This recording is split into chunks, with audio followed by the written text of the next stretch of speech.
करे कजरवा जियरवा पे काबू लगे भरल बा नजरवा में जादू।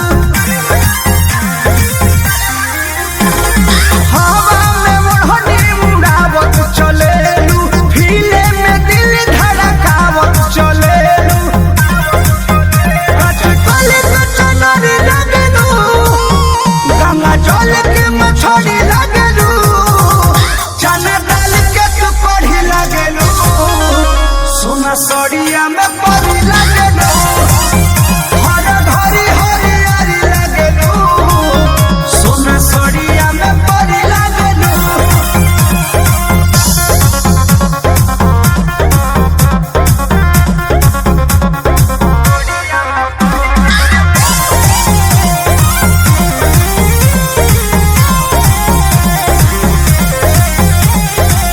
ऐसा ढाबा की कह दे बुघाही, ए जन जियते मचहिबू तबाही।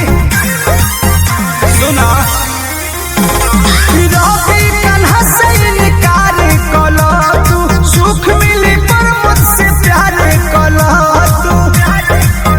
चुनमुनिया सुनरी लगलू, एकरे जे फूल झड़ी लगलू, हीरा मोती के शिकारी लगलू, सोना सड़िया में परी लगलू, हर घरी हरियारी लगलू, सोना सड़िया में परी लगलू।